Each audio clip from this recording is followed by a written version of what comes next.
All right, on to module 2. So now that you're here, I'm going to show you how to create and how to use. I'm going to show you some of the features that are inside so that you can understand exactly what a wakelet looks like. And so I am going to show you this collection, which you've been looking at, but this is what a wakelet looks like. These are collections within a wakelet. And when you have collections within a wakelet, you can click on a collection and this is what a wakelet can look like. You can form the background, then you can put in text. Here's that immersive reader that's inside there, just so that I can show you that ADA immersive reader. So when you push play, it's going to have all of that read for you. Then you can also you put in links. So I just want you to be able to see this is what it would look like. Each one of these are links and linked to different things, which we're going to go through in just a little bit. But that's what a wakelet looks like. Whenever you're in here, you can build a profile. So that's what I've done. I've built a profile, and that allows me to go in and have collections, bookmarks, and group collections. So to build it, you would just go to wakelet.com, log in, and then make yourself a profile. And I think it's super important because you're going to be able to have all your collections in there, and you're going to want to go to that profile and have a profile. Next, you can make a collection. So it's this easy to create a collection. I'm going to let you see that. You can add a cover. Um, we don't want to upload. We're just going to choose from a library. I'm going to choose one. And once you've chosen one, it goes right in. Then you can write your titles. So I'm just going to put test, and then I'm going to put test again, just on directions and instructions. And then you're fully starting to put items in a collection. So if I was making this for a course, I would click in here. You can bring any website into here. So let's see what if I have a website in here. Okay. So any website. So I can put a wakelet. I put my wakelet in here just by clicking and putting in a web address. You can put any kind of text. So if you're typing and wanting to put text in there, then you can do that. You can go in, there's add text, there's images.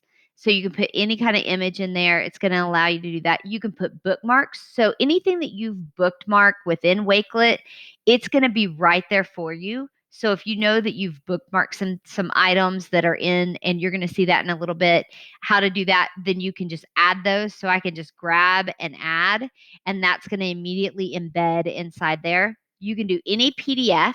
So you can go and get a PDF off of whatever you want.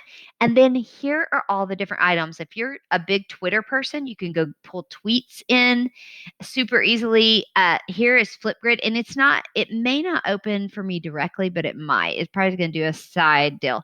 But I can continue as Marcy. It's going to open up everything that I need inside there. And it's going to open up that's just doing that because I'm on here videoing. So, but it usually opens up the camera. It's going to be right there. Uh, YouTube, if you have the link, you could go in and put the link. If not, you can grab an education video and embed it super easily. You have Google. So if I sign in with Google, sign in with everything, then I'm going to be able to pull anything that I have that's out here that I want pulled in. Will just boom, it goes right into your drive and it pulls it in.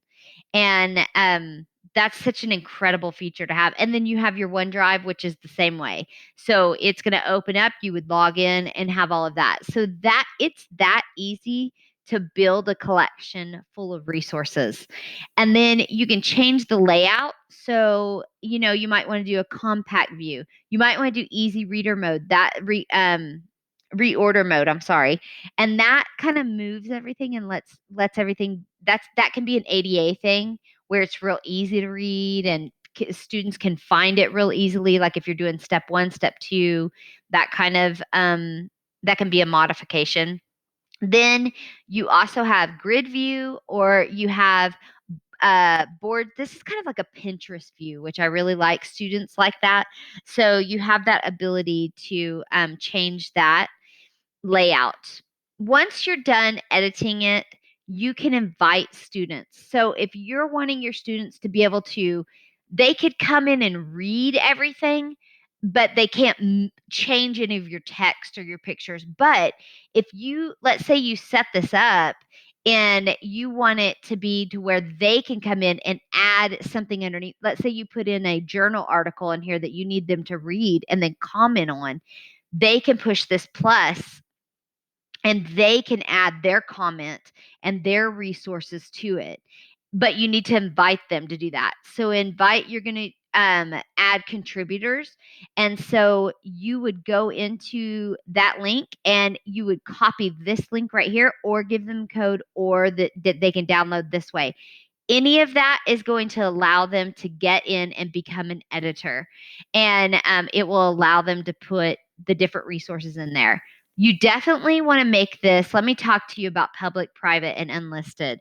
So, public, everyone can see it. And when I say everyone, I mean not only people on here, but if you wanted something to be searchable to other people in the outside world, then you can do public. I do a lot in public, but you don't have to do it that way. You can also do unlisted, only people that have the link. So once you send your students the link, they're going to be able to see that. So if you didn't want outside public world to see everything, and you're going to understand that in a minute when I show you, because you can go shopping in here and find resources. So if you don't want your stuff looked at, then you would do unlisted. And then private would be an only collection that you can see. So your students wouldn't be able to get into a private collection. So you'd want to do unlisted or public if you're going to use this for students. Once you're done building your collection, you do done and it is ready to go. And you can share it here as well. You can do that in that contributors. You can also manage your contributors here, all of that. You can put in their emails. I think it would be super easy just to copy and put in D2L. And then they have that ability to see all of that. They'll get it and it will look like this, and they'll hit an edit button and be able to use everything that needs to be in there, and they can look at different things. You can look at analytics. You can see who's looked at it. You can change the visibility, which would just be unlisted, private, that kind of item. So that is how easy it is to build a wakelet. I mean, build a collection. It's that simple. It goes into your collections and it stays here. So it's not something that you have to save or do anything like that with. It's just real easy to go in and use. You can also um, download it as a PDF. So let me go back in here. Let me look. Maybe here. Let's try here. You should be able to download it as a PDF. Let me see where that is.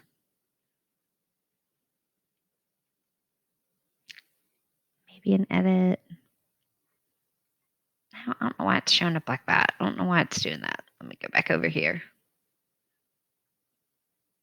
Should be able to just go into it and download it as a PDF. I don't know why it's not letting me do that. Let me look for it here. Let me look for it. It might just be the way that I had that.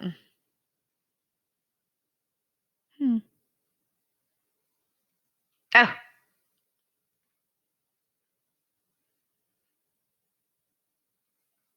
here it is. It's sharing this collection. And so you can share this collection and download it as a PDF. And right here, you can download it. It can go right into Google Classroom. It can go anywhere. You can copy the link here. You can also export it as a PDF. So I just want to show you what that looks like because it's clickable. And when I say that, it is you're going to be able to, let me show you what that looks like. So when it comes in here, this is what it looks like. So you could also, if you have resources that you want your students to be able to get to, you could send them this PDF. And if they click on it, it's going to go to what needs to happen. So I think that that's an awesome feature that is inside of there. And that's awesome for you to be able to go through, curate, and have that. And so I love, love, love that. And then when I said you could go shopping, I did this search and you can look up um, university. You could look up maybe different collections that people have out there in universities, how they're using it. And whenever you look in here, it'll say like 4 items. So we could look here and then we could look and see these different items that are inside of here. So if you like something whenever you're out shopping, let's say you like something, you can bookmark this item and save it to your bookmarks, and then it will go inside of your bookmarks and be there. You can also like it and give a reaction to it. But I just wanted you to be able to, you can also save it in bookmarks there. You could save the whole entire collection. So you can shop for anything. Let's say you're teaching ESL or English as a second language. You can go in and find topics, articles, resources that are already there. And so I love the fact that you can go in, we could look at this. I know one of them had testing thing items that students could use, and to me that was just huge. I mean, to be able to go in and find different, like ESL certification, so we could go in and find different items that are already in here by people, so we could bookmark that and then you could put it and make your own collection. So those are items. That's something whenever I said you could go shopping and look for people's stuff or find other resources, it's also a resource bank for you to be able to do that. So that's how easy it is to make a collection, use a collection, go through it. And so I just want you to be able to have that end of this as well.